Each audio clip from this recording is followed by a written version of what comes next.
everyone, this is Shawn from Ozark Family Homestead, and this has been a video that several of you have requested over the past few months, finally getting it done. And it's on various ways to cook outside. If for whatever reason, whether it be a power outage, ice storm, some sort of a disaster, or maybe you're just out camping and you just want to learn more about being able to cook outdoors, there are several options out there. So we're gonna look at different ways to heat up food, heat up water outside, and kind of the pros and cons of each. And just think about your situation, where you live, the circumstances that you feel that you might need to, or just desire to cook outside, and hope we just give you some choices to think about and see which one is best for you. Now, got a nice wood pile back here behind me because, you know, we have a wood stove in our house. That's how we heat our home in the winter, and we also have that wood cook stove in the summer kitchen. So we keep a pretty good supply of wood, several years worth, for those stoves. We know that most people don't have a wood stove, especially a wood cook stove.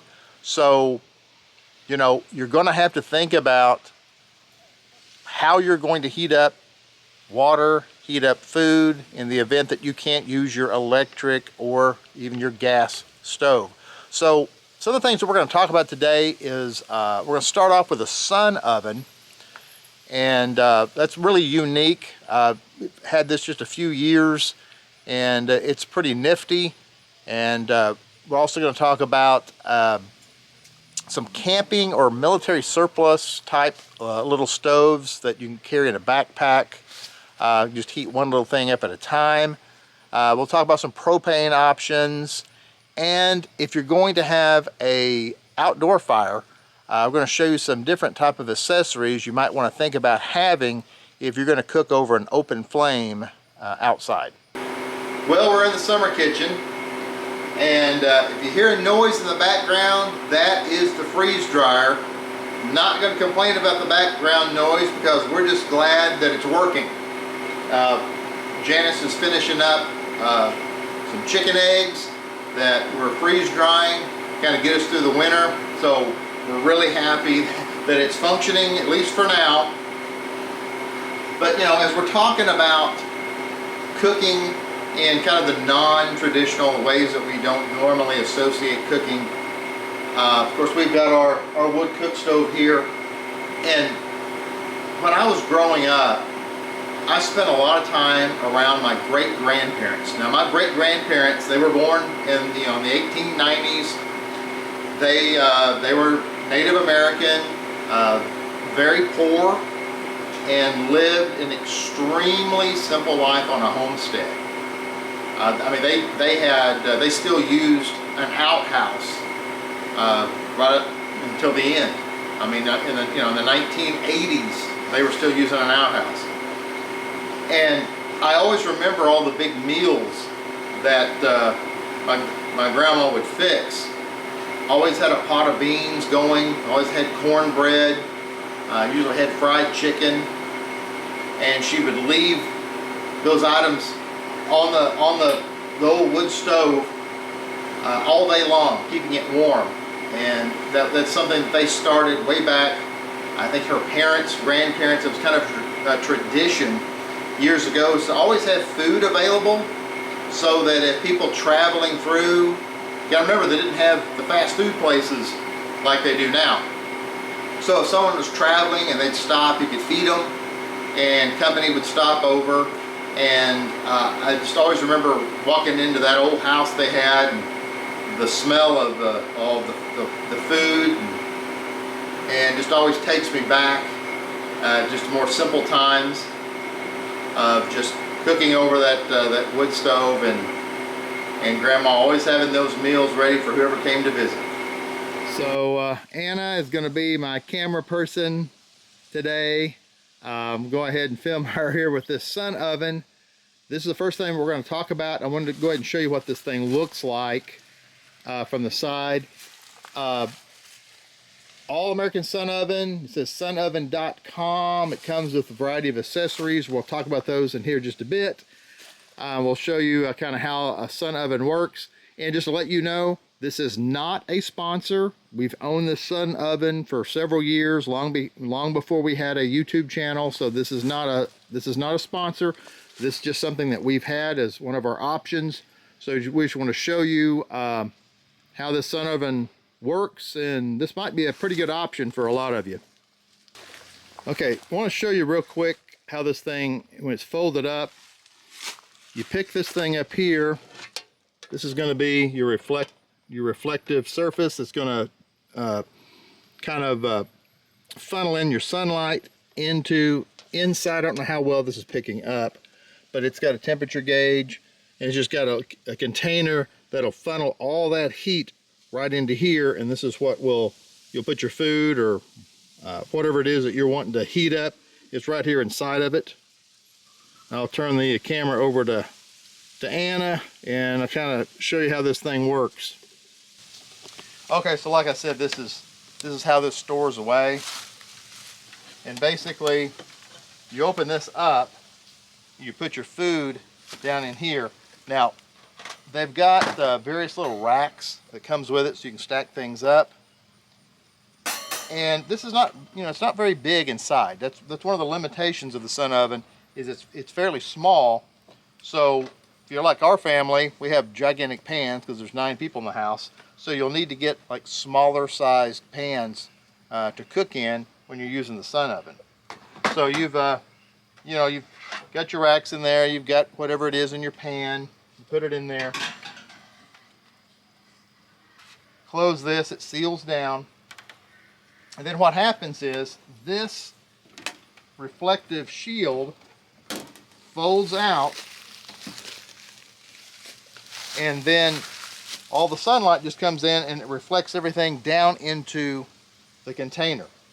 Now, you will need to pay attention to where the sun is at, and you may need to periodically move this to make sure it's getting direct sunlight, because it may take several hours to cook, and the sun moves through your skyline. But so you have to kind of pay attention to it. I've watched, when we bought this, I was watching videos of people cooking in the mountains in the wintertime with snow on the ground, extremely cold, but they had sunlight. And as long as you got sunlight, you can funnel that sun in and heat something up.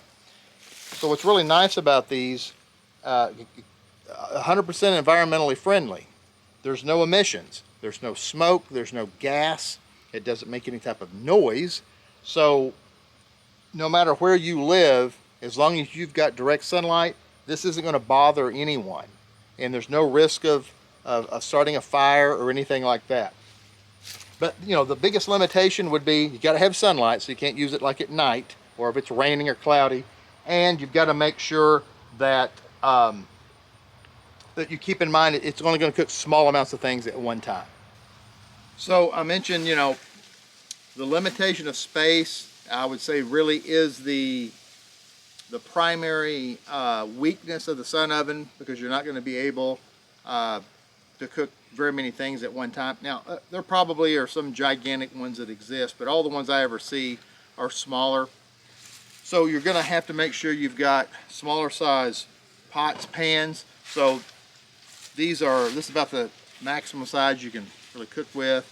Then we've got some little bread pans, more of their square, and then a pot for a soup or chili or something like that you can heat up.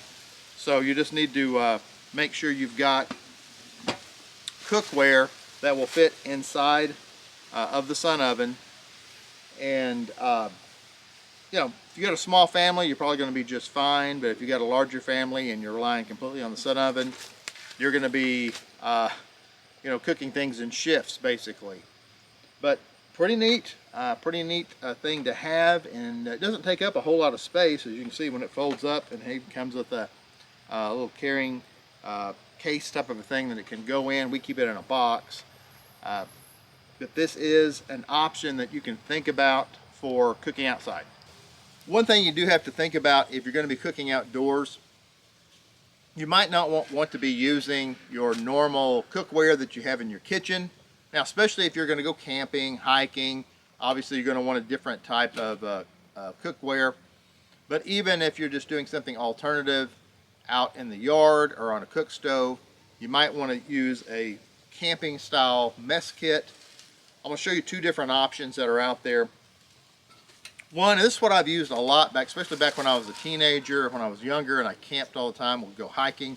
This is a military style mess kit. This is actually, it even stamps on here, United States, 1966. So this is like a Vietnam War era mess kit. Pretty simple, compact, just pops open, and you've got a plate on top, and you've got a frying pan on the bottom. And I got this jammed in here. There we go. So you got your little plate, you got your frying pan, you put it directly on the fire on your little cook stove. Real simple, works really great. But the other option would be a two-person mess kit. And you see a lot more of these at like your retail stores. We'll have a link, matter of fact, where you can order these online through Amazon. But your little two-person mess kits, you see you've got your little pot with a lid. You got your little frying pan. It comes with two little cups, two little plates. It all stores together and even goes inside of a little bag. And you can see when that's in that bag, not very big, and you can put that in a backpack. Or just have that with your supplies for your outdoor cooking supplies, that you can use these with these various forms of alternate outdoor type cooking that we're talking about today in this video. But again, we're going to have some links to a lot of these various products just for your convenience to see maybe what would work for you. Another option that's out there that's readily available, sold all over the place, including online, retail stores, are these propane cook stoves. This is an old Coleman propane stove. I've had this for like over 40 years. I used to use this a lot when I was a teenager and was camping. And basically these stoves use a propane bottle, or you can connect them to a larger like barbecue grill type bottle if you want to. They're simple to use. Once you get them fired up, it's really just like using any other gas grill. Now, the older style, you do have to manually light them. You turn the gas on and light them. Some of the newer ones might have electronic ignition, I don't know. But we did an entire video series on the uses of propane. So you can check that out. We'll have a link to that one. And of course, we'll also have a link to the stove, as well as a lot of the other products that we'll be talking about today. Just for your convenience, we do have the links down there in the description of how you can get these products as well. But these stoves work really great. You can use them indoors. You don't have to use them outside because it's just like any other gas grill. And they're just a lot easier to cook on than like, you know, any type of a small little stove or an open fire, because once you're cooking on it, it's really no different than just cooking on a regular gas range. I mean, it's a little bit smaller, but these are really easy to use, and usually you can get on these little bottles. I think you could probably get, you know, 5 or 6 uses out of each bottle as far as being able to heat things up and cook things. So these propane stoves are a really great option, and of course if you go camping and things, that, you know, but they can also be used for emergency cooking or, you know, of course, heating up water. Okay, so I've got Anna sitting out here with the campfire. There's not a campfire right now. Talking about starting a campfire later, but just want to show you, if you've got you're going to start a fire. One of the things that we do, of course, we just take rocks, make a circle, kind of keep the fire in there to kind of keep it from getting out. And of course, we've got stumps here you can sit around. But if you're going to make an open fire, a campfire, several options as far as how to cook on it. You know, what are you going to set your pots and pans on? I'll show you some different options here. This is, I guess you'd say, the more complex option, where you can actually get one of these systems where you've got grates and places you can hang pots from it. You can hang meat straight off of it. And you can got a spigot there to put your meat, and you can rotate it around while you're cooking meat over the fire. So, you know, this is a setup that you can get, you know, camping supply stores, and you can order them online, and they're just gives you a wide variety of options on how to cook over an open fire. So that's one thing that you could consider, is getting something like this. So you don't have to try to set things directly on the fire or beside the fire. You can actually suspend things over your campfire. So if you don't have a fireplace, you know, where you do campfires and things like that, if you don't have something set up, real easy, you can just start a fire, and you can take 2 big rocks, or even 2 just pieces of firewood or something, and taking like an old grate. This is an old grate out of an old barbecue grill, or pull the ones off your current barbecue grill if you needed to, and start your little fire. And just like that. Set that up. Now you can set your pots, pans, whatever, directly on that grate. And it's that simple. Just a very simple way to make a platform that you could cook on outside without having to buy anything fancy. So, and just any type of a good metal sturdy grate would work. As a surface, it's that simple. Just a variety of options out there for you to cook outside. Well, I want to talk about you know, making sure, if you're going to cook outside, an alternative method, you're going to need to make sure you have the ability to start a fire. You know, years ago, everybody kept matches. And a lot of people smoked, and they had cigarette lighters and things like that. People don't really have matches as much as they used to. Certainly don't have cigarette lighters near as much. So it is something to think about, keeping a supply of matches on hand. If you can get strike anywhere matches, it's even better. And then there's also various types of fire starting kits that are out there as well. They're not very expensive. They're readily available pretty much at any of your retail stores, and order them on Amazon or any type of a sporting goods store, camping type of supply store. So fire starters, matches, just the ability to start a fire the old-fashioned way is a good idea to have. And I want to talk about another type of a little stove that's out there and it's available as well. Many years ago, I went on a hiking, overnight camping trip out in an area of the Ozarks called the Irish Wilderness. The Irish Wilderness, to my understanding, is the largest the most remote area in the Missouri Ozarks. Absolutely beautiful, beautiful place. And I hiked in there, and I actually cooked over one of these little fold-up stoves. See how tiny this thing is, that you can actually cook on this. This is a military surplus, but it's not American. It's actually German military surplus. I've got a variety of military surplus things because it's always works great for camping, and some of it's German military. And this happened to be German, and it was one of these types of stoves that I camped on. So you can just open it up